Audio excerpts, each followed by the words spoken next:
கிறிஸ்துவுக்குள் பிரியமான சகோதர சகோதரிகளே, புதிய உடன்படிக்கை உபதேசத்தின் அடிப்படையிலே பரிசுத்த வேத வசனங்களை முன்னிட்டு நாம் இந்த நாட்களிலே தவறாக புரிந்து கொள்ளப்பட்ட பைபிள் வசனங்கள் என்கிற தலைப்பிலே ஒரு சில காரியங்களை கற்று வருகிறோம். பிதாவாகிய தேவனுக்கு கிறிஸ்து இயேசுவின் நாமத்தில் அநேகம் துதி ஸ்தோத்திரங்கள் உண்டாகட்டும். இந்த நாட்களிலே சபையிலே பெண்கள் பரிசுத்த வேதாகம வசனங்களை படிக்கலாமா கூடாதா என்கிறதான ஒரு விவாதம் நடந்து கொண்டுதான் இருக்கிறது. இது கொஞ்சம் நாட்களாக அல்ல, பல வருடங்களாகவே இந்த விவாதம் நடந்து கொண்டிருந்தது. அதற்கு ஒரு சில மூத்த சகோதரர்கள் அணை போட்டு அந்தந்த பிராந்திய சபைகளிலே ஒரு சில இடங்களிலே பெண்கள் வாசிக்கிறார்கள் வேத வசனங்களை. அதாவது செய்தி கொடுக்கும் பொழுது ஊழியர்களுடைய அறிவுரையின்படி பெண்கள் பைபிள் வசனங்களை படிக்கிறார்கள். பல இடங்களிலே அந்த பழக்கம் இல்லை, அது தடை செய்யப்பட்டிருக்கிறது. ஆனால் பரிசுத்த வேதாகமம் நமக்கு என்ன ஆலோசனை கொடுக்கிறது என்பதை நாம் புரிந்து கொண்டால்தான் நாம் சரியான பாதையிலே நடக்க முடியும். எந்த ஒரு காரியமாக இருந்தாலும் அதை சரியாக நாம் புரிந்து கொள்ள வேண்டும். தவறாக புரிந்து கொள்ளும் பட்சத்திலே நம்மை தவறாக வழிநடத்தி விடுவார்கள். எனவே முதலாக நாம் சரியானபடி புரிந்து கொள்ள வேண்டும். சபையிலே பெண்கள் பரிசுத்த வேத வசனங்களை வாசிக்கலாமா என்று நாம் பார்ப்பதற்கு அடிப்படையான ஒரு சில விஷயங்கள் இருக்கிறது. ஒருவேளை நான் இந்த செய்தியில் வசனங்களை குறிப்பிடாமல் இருந்தாலும் கூட உங்களுக்கு அந்த வசனங்கள் பழக்கமாக இருக்கிறதுனாலே நேரத்தை கணக்கில் கொண்டு மிக விரைவாக கடந்து செல்கிறேன். தயவு செய்து நீங்கள் அந்த காரியங்களை உணர்ந்து கொள்ளுங்கள். பிதாவாகிய தேவனுக்கு கிறிஸ்துவின் நாமத்தில் நாம் துதி ஸ்தோத்திரங்களை ஏறெடுத்துக்கொள்வோம். பெண்கள் பொதுவாகவே பலவீனமான பாண்டங்கள் என்று சொல்லி நாம் வாசிக்கிறோம். பரிசுத்த வேதாகமம் நமக்கு அதை சொல்லுகிறது. பெண்கள் பலவீனமான பாண்டங்கள். இந்த வசனம் எங்கே இருக்கிறது எல்லாருக்கும் உங்களுக்கு தெரியும். பாருங்கள், பெண்கள் பலவீனமான பாண்டங்களாக இருக்கிறபடியினாலே சர்வ வல்லமையுள்ள தேவன், பலசாலியான தேவன், சர்வ வல்லமையுள்ளவர், அவர் பயப்படத்தக்கவர், மகிமை பிரஸ்தாபர், சொல்ல முடியாத அளவிற்கு மகத்துவம் உள்ளவர், மகிமை உடையவர். அப்பேற்பட்ட தேவன் வாசம் பண்ணுகிற அல்லது அப்பேற்பட்ட தேவனை கிறிஸ்துவின் நாமத்தினாலே துதித்து போற்றுகிறதான இடத்திலே பலவீனமான பாண்டங்கள் தானாக ஒரு கருத்தை பேசக்கூடாது, உபதேசிக்கக்கூடாது, புருஷன் மேலே அதிகாரம் செலுத்தக்கூடாது. ஏனென்றால் புருஷன் தேவனுடைய சாயலாக உருவாக்கப்பட்டவன். எனவே அவன் மீது அதிகாரம் செலுத்தக்கூடாது என்கிற காரியத்தை எல்லாம் நாம் பார்க்கிறோம். நிருப புஸ்தகங்களிலே இவைகளை குறித்து தெளிவாக பரிசுத்த ஆவியானவர் நமக்கு ஆலோசனையாக எழுதி வைத்து கொடுத்திருக்கிறார். எழுதி வைத்து கொடுத்திருக்கிறார் என்று சொன்னால் அது முடித்து வைக்கப்பட்ட ஒரு விஷயம். பெண்கள் உபதேசம் பண்ணக்கூடாது. பல இடங்களில் பேசுகிறாங்க அப்படின்னா அதை பற்றி நமக்கு கவலை இல்லை. தேவன் என்ன சொல்கிறாரு அதை மட்டும் நம்ம பார்ப்போம். தேவனால் முன்னறிவிக்கப்பட்டு கிறிஸ்துவால் அடித்தளம் இடப்பட்டு அஸ்திபாரம் போடப்பட்டு அப்போஸ்தலர்களால் கட்டி எழுப்பப்பட்டதான சபையில் பெண்கள் பேசுவதே கிடையாது. ஞாயிற்றுக்கிழமை தொழுகையிலே பெண்கள் பேசுவது கிடையாது. இது தடை செய்யப்பட்டிருக்கிறது. அது எத்தனை வருடங்களாக ஆனாலும் அதுதான் சட்டம். சரி, இப்போ நம்ம விவாதத்துக்கு அல்லது நாம் செய்திக்காக எடுத்துக்கொண்ட காரியம் என்னென்று சொன்னால், சபையில் பெண்கள் பைபிள் வசனங்களை படிக்கக்கூடாது என்று பலர் சொல்லுகிறார்கள். அப்போ ஏன் பேசக்கூடாது, சபையில் ஏன் பெண்கள் உபதேசிக்கக்கூடாது என்பதை நாம் தெரிந்து கொண்டால்தான் ஏன் படிக்கலாம் படிக்கக்கூடாது என்பதை நாம் புரிந்து கொள்ள முடியும். முதலாக ஏவாள் சிருஷ்டிக்கப்பட்டதற்கு அப்புறமாக அங்கே ஆதியாகம புஸ்தகம் 3வது அதிகாரத்திலே வாசிக்கிறோம். அது நாள் வரைக்கும் அந்த நன்மை தீமை அறியத்தக்க கனியின் அந்த மரமானது, விருட்சமானது அங்கே ஏதேன் தோட்டத்தில் தான் இருந்தது. ஆனால் அது ஆதாமை சலனப்படுத்தவில்லை, ஆதாமை அந்த மரம் இழுக்கவில்லை. ஆனால் இங்கே ஏவாளை குறித்து வாசிக்கும் பொழுது, அப்பொழுது ஸ்திரீயானவள் அந்த விருட்சம் புசிப்புக்கு நல்லதாக இருக்கிறது, பார்வைக்கு இன்பமாக இருக்கிறது, புத்தியை தெளிவிக்கிறதற்கு இச்சிக்கப்படத்தக்க விருட்சமாயிருக்கிறது என்று கண்டு அதன் கனியை பறித்து புசித்து தன் புருஷனுக்கும் கொடுத்தாள், அவனும் புசித்தான் என்று சொல்லி வாசிக்கிறோம். இங்கே ஆதாம் ஏவாளை சரியாக வழிநடத்தவில்லை அல்லது தேவனுடைய திட்டத்தை சரியானபடி போதிக்கவில்லை. அந்த பொறுப்பை சாத்தான் அங்கே கையில் எடுத்துக்கொண்டு தவறாக வழிநடத்தி விட்டான். இப்பொழுது ஏவாளுடைய கண்களுக்கு அந்த விருட்சமானது புசிப்புக்கு நல்லதாக, கவர்ச்சியாக, இன்பமானதாக, புத்தியை தெளிவிக்கிறதுக்கு இச்சிக்கப்படத்தக்கதாக இருக்கிறது என்று அவள் காண்கிறாள். பார்வையிலே ஒரு பலவீனம் இருக்கிறது. அதற்கு முன்பாக பேச்சிலே பார்க்கும் பொழுது 3வது வசனம் ஆதியாகமம் 3:3 ஆனாலும் தோட்டத்தின் நடுவில் இருக்கிற விருட்சத்தின் கனியை குறித்து தேவன் நீங்கள் சாகாதபடிக்கு அதை புசிக்கவும் அதை தொடவும் வேண்டாம் என்று சொன்னார் என்றால், இங்கே பேச்சிலே ஒரு பதட்டம் இருக்கிறது.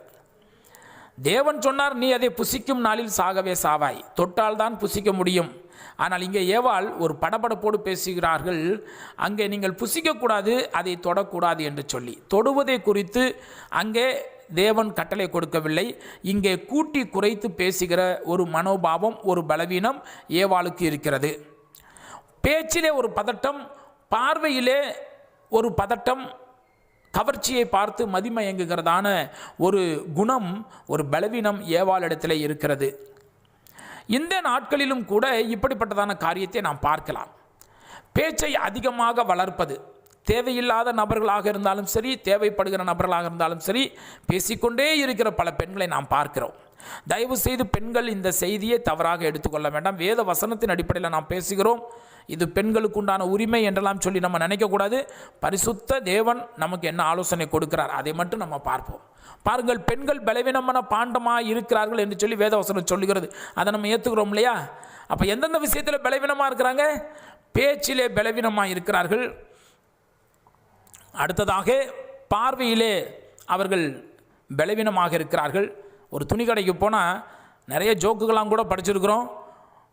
மணிக்கணக்காக புடவைகளை எடுக்கிறவங்க இருக்கிறாங்க. சில பேர் காலையில் போய்ட்டு சாயந்தரம் தான் புடவை கடையிலேருந்து வெளியில் வருவாங்க. அப்படிலாம் நம்ம பார்க்குறோம், கேட்குறோம். அதே மாதிரி பேச்சு என்று எடுத்துக்கொண்டாலும் கூட கூட்டி குறைச்சி பேசுகிற குணாதிசயம் பெண்களிடத்தில் இருக்கிறது. அதையும் நீங்கள் ஒத்துக்கிறீங்களா? அப்போ பலவீனம் எந்தெந்த இடத்துல வருது பார்த்தீங்களா? கூட்டி குறைத்து பேசுவது, அடுத்ததாக கவர்ச்சியாய் தன்னை அலங்கரித்து கொள்வது. ஏசாயா புஸ்தகத்தில் நம்ம வாசிக்கிறோம் இல்லையா? சுமார் 21 விதமான அணிகலன்களை குறித்து அங்கே வாசிக்கிறோம். தாயத்து, தலைமுடிக்கு கட்டுற அந்த குல்லா, சல்லா அப்படின்லாம் சொல்லிட்டு நிறைய அங்கே வாசிக்கிறோம். இந்த நாட்களில் பார்க்கும் பொழுது அதை அப்படியே கொஞ்சம் மாற்றி பார்த்தீங்கன்னா, தலையில் போடுற அந்த கிளிப்பு முதற்கொண்டு, நெயில் பாலிஸு, அடுத்தது உதட்டில் போடுற அந்த லிப்ஸ்டிக்கு, அடுத்தது கழுத்தில் போடுற நெக்லஸ்ஸு, இன்னும் சொல்லிக்கொண்டே போகலாம், நெத்தி சுட்டி, அடுத்தது இன்னும் நிறைய வந்துருச்சு. தன்னை அழகுபடுத்திக் கொள்வதிலே பெண்கள் சிறப்பானவர்களாக இருக்கிறார்கள். ஆனால் அது ஒரு பலவீனம்தான், பலவீனமான ஒரு பாண்டம். பலவீனமான ஒரு பாண்டம் தன்னை அலங்கரித்து தான் பலமுள்ளவள் தான் என்பதை நிரூபிக்க அங்கே பார்க்கிறது. ஏசபேல் கூட அப்படித்தான் கண்களுக்கு மையிட்டு சிங்காரித்து கொண்டு வந்து எகுவனிடத்தில் பேசுகிறதை நாம் பார்க்கிறோம். பாருங்கள், இந்த வேத வசனங்கள் எல்லாம் உங்களுக்கு தெரியும். பெண்கள் பலவீனமான பாண்டங்கள். அவர்கள்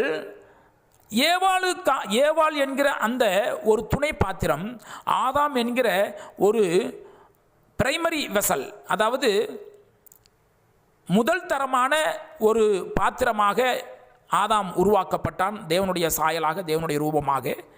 அந்த ஆதாமுக்கு உதவி செய்யும்படியாக ஏவாள் அங்கே சப்ஸ்டிடியூட், உதவியாளராக ஏவாள் உருவாக்கப்பட்டார். ஆனால் 2 பேரும் ஒன்றாகத்தான் இருக்க வேண்டும். 2 பேரும் ஒரே மாம்சம். ஏவாள் இல்லாமல் ஆதாம் ஒன்றும் செய்ய முடியாது என்கிறதான ஒரு சூழ்நிலை தான் அன்றும் இருந்தது, இன்றும் இருக்கிறது. எப்படி என்றால், இந்த பெண்கள் இந்த ஆதாமை மயக்க முடியும், ஆதாமை தவறான வழியிலே கொண்டு செல்ல முடியும்.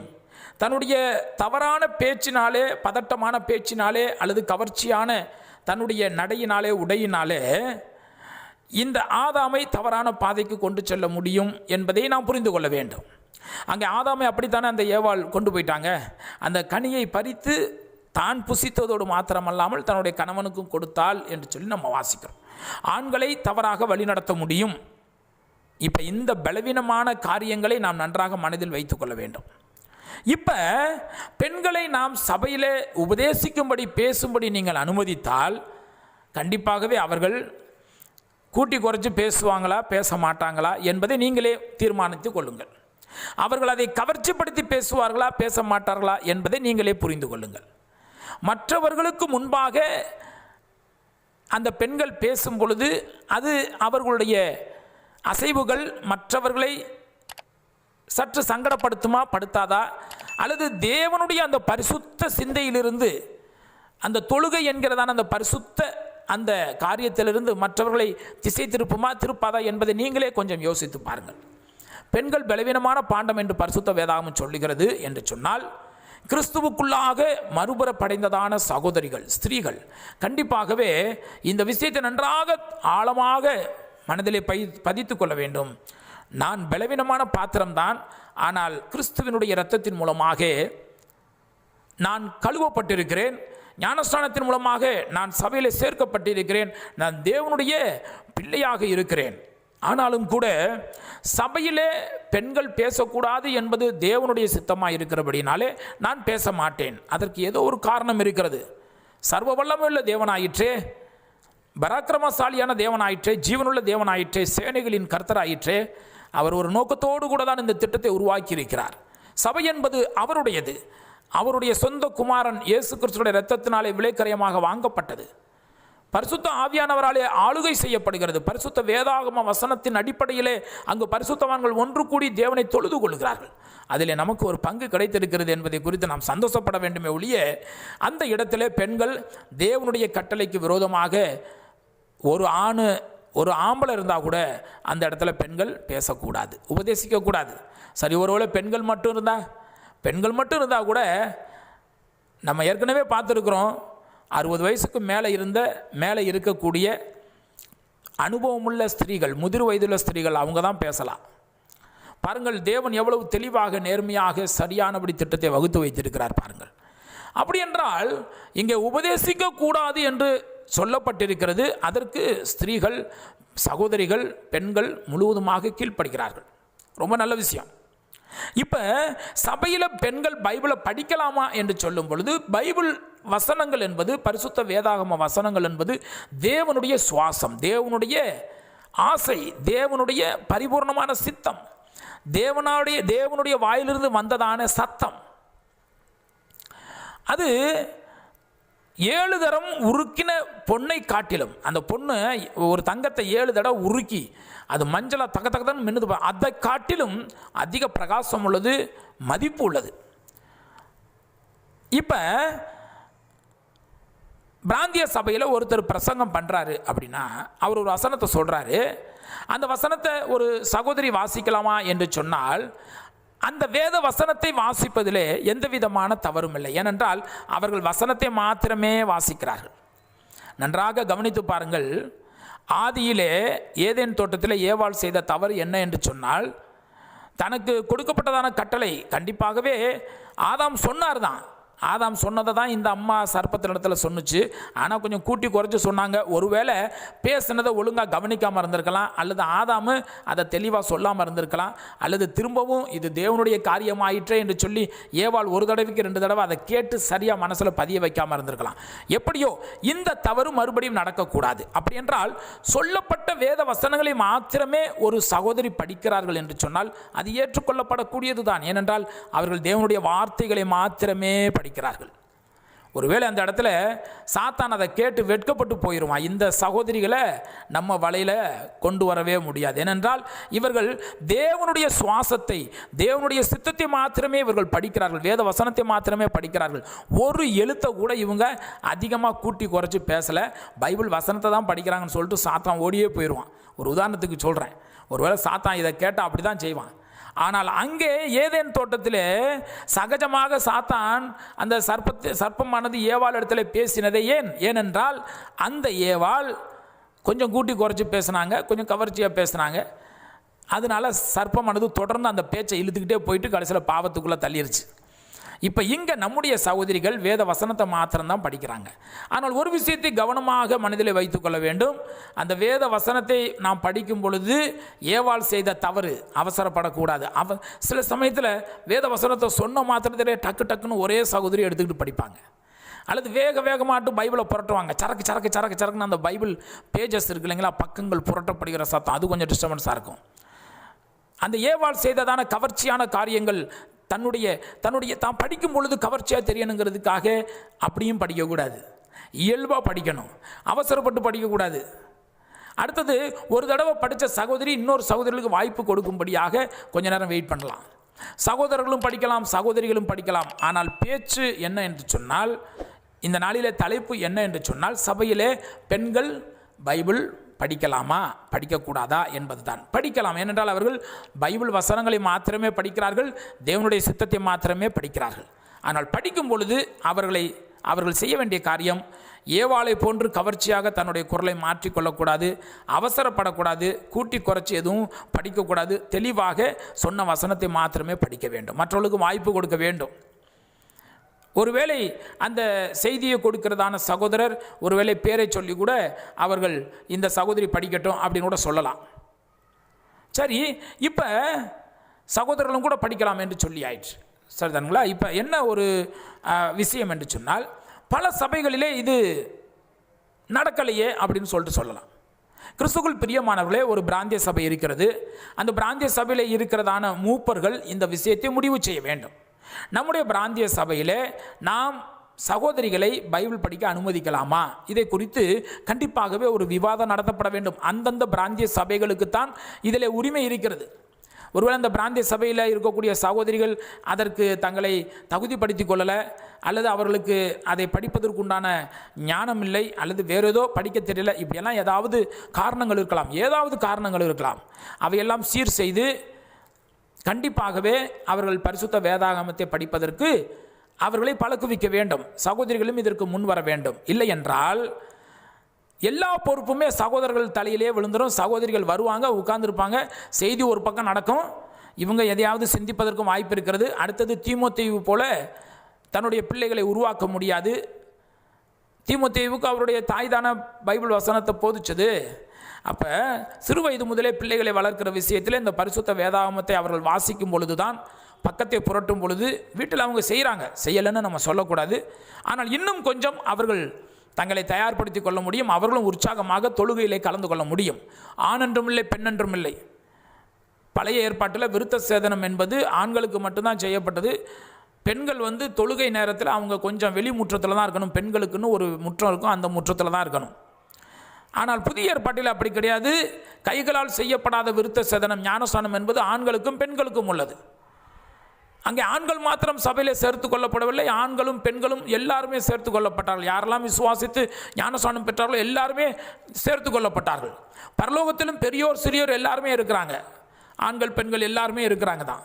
அப்போ நல்லா கவனிங்க, ஏன் சபையில் மட்டும் ஆண்கள் மாத்திரம்தான் பைபிள் படிக்கணும் அப்படின்னு நம்ம ஏன் சொல்லக்கூடாது? தேவனுடைய வார்த்தைகளை பெண்களும் படிக்கலாம். ஆனால் படிப்பதிலே ஒரு முறை இருக்கிறது.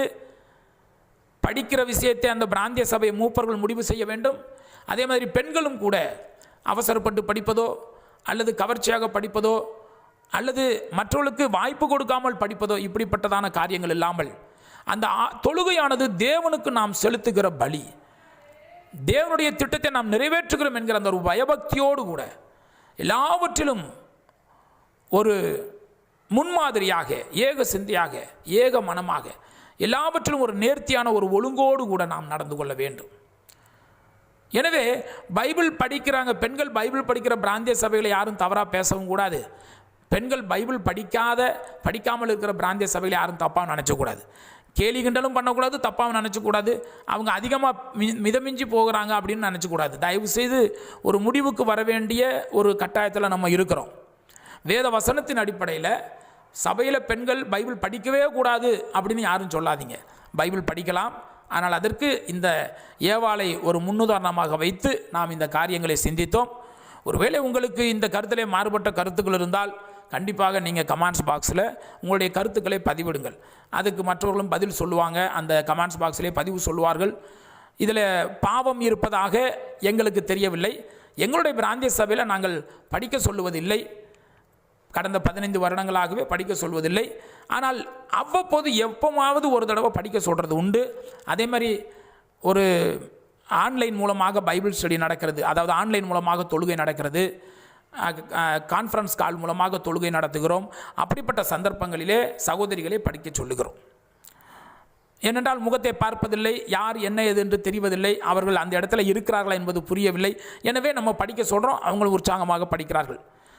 எனவே இந்த நேரத்தில் பரிசுத்த வேத வசனங்களை முன்னிட்டு நாங்கள் சொல்லுகிற ஆலோசனை என்னென்று சொன்னால், சபையில் பெண்கள் பைபிள் படிக்கவே கூடாது அப்படின்னு சொல்லாதீங்க. படிக்கிறதுக்கு அனுமதி கொடுங்க. அதற்கு இந்த காரியங்களெல்லாம் நீங்கள் மனசில் வச்சுக்கிட்டு நீங்கள் செயல்படலாம். படிக்கவே படிக்காமே இருக்கிறாங்க அந்த சபையை பார்த்து நம்ம எதுவும் தப்பாக நினைக்க வேண்டாம். படிச்சுட்டு இருக்கிற சபையை பார்த்து நீங்கள் தப்பு பண்ணிட்டீங்கன்னு சொல்ல வேண்டாம். ஏனென்றால் அவர்கள் வேத வசனத்தை மாத்திரமே பேசுகிறார்கள், அவர்கள் அதை கூட்டவும் இல்லை, குறைக்கவும் இல்லை. ஆனால் பரிசுத்த வேதாமத்த வசனங்களை படிக்கும் பொழுது கவர்ச்சியாகவோ தான் மட்டும்தான் படிக்க வேண்டும் என்றோ அல்லது படிக்கும் பொழுது ஒரு பெருமை கர்வம் எதுவும் வராமல் தேவனுக்கு நாம் சேவை செய்கிறவர்களாக, தேவனுடைய பிள்ளைகளாக, இந்த வாய்ப்பு எனக்கு கிடைத்ததே தேவனுடைய வார்த்தையை மட்டும் படிப்பதற்கு எனக்கு வாய்ப்பு கிடைத்ததே, என்னுடைய பாட்டியோட பாட்டி ஏவாள் மாதிரி இல்லாமல் தேவனுடைய வார்த்தையை தேவனுடைய வார்த்தையாகவே படிப்பதற்கு எனக்கு ஒரு வாய்ப்பு கிடைத்திருக்கிறது என்று சொல்லி சகோதரிகள் பெருமைப்பட்டு கொள்ள வேண்டும். கண்டிப்பாக சாத்தான் அதை பார்த்துட்டு ஓட்டமாக ஓடியே போயிடுவான். நம்முடைய தனிப்பட்ட வாழ்க்கையிலும் கூட சகோதரிகள் கண்டிப்பாக வேத வசனத்தை அதன் அடிப்படையில் மாத்திரம் தன்னுடைய குடும்பத்தை நடத்துகிறவர்களாக இருக்கும் பொழுது கண்டிப்பாக அந்த குடும்பம் சீரும் சிறப்புமாக வரும், அந்த பிராந்திய சபை வளரும், இன்னும் அநேகம் தீமோத்தேயுக்குள் உருவாகுவார்கள் என்பதிலே எந்த விதமான சந்தேகமும் இல்லை. உங்களுடைய பொறுமையான கவனத்துக்கு மிக்க நன்றி. இந்த புதிய உடன்படிக்கை உபதேசம் நியூ கோவனன்ட் டாக்ட்ரின் என்கிறதான இந்த சேனலை சப்ஸ்கிரைப் செய்யாதவர்கள் தயவுசெய்து சப்ஸ்கிரைப் செய்து விடுங்க, மற்றவர்களும் ஷேர் பண்ணுங்கள். கமெண்ட்ஸ் பாக்ஸில் உங்களுடைய கருத்துக்கள் கேள்விகளை பதிவிடுங்கள். பழைய வீடியோக்களெல்லாம் பாருங்கள், நிறைய கருத்துக்கள் இதில் பதிவு செய்யப்பட்டிருக்கிறது. வேத வசனத்தின் அடிப்படையில் நியாயமான கேள்விகளும் நீதியான பதில்களும் என்கிற தலைப்பிலே பல கேள்விகளுக்கு வேத வசனத்தின் அடிப்படையில் பதில் சொல்லப்பட்டிருக்கிறது. இசைக்கருவிகள் இல்லாத பல பாடல்கள் பதிவு செய்யப்பட்டிருக்கிறது. அதே மாதிரி ஆராய்ச்சி கட்டுரைகள் இருக்கிறது. எனவே நீங்கள் மற்றவர்களும் ஷேர் பண்ணுங்கள். வருகின்ற நாட்களிலே இன்னும் ஒரு சில தலைப்புகள் பாக்கி இருக்கிறது. அதாவது பைபிள் வசனத்தை நம்ம சரியாக புரிஞ்சுக்கணும். தவறாக புரிஞ்சுக்கிட்டோம்னா தவறாக நம்மளை வழி நடத்திடுவாங்க. அப்புறம் நியாயத்தீர்ப்பு நாளில் போய் என்னை தவறாக நடத்திட்டாங்கன்னு சொல்லக்கூடாது. ஏன்னா நமக்கு ஆண்டவர் ஞானத்தை புத்தியை கொடுத்துருக்கிறாரு, பரிசுத்த வேத வசனங்களை நம்முடைய கையில் கொடுத்துருக்கிறாரு, நமக்கு படிக்க தெரியுது. எனவே தெளிவாக படுத்து காரியங்கள் இப்படி இருக்கிறதா என்று சொல்லி ஆராய்ந்து பார்த்து நம்ம சத்தியத்தில் வழி நடக்க தேவன் தாமே நமக்கு உதவி செய்வாராக. பிதாவாகிய தேவனுடைய நாமம் கர்த்தராகிய இயேசு கிறிஸ்துவின் மூலமாக சபையிலே தலைமுறை தலைமுறையாக நம்முடைய வாயினாலே நம்முடைய இருதயத்தினாலே மகிமைப்படுவதாக. ஆமேன்.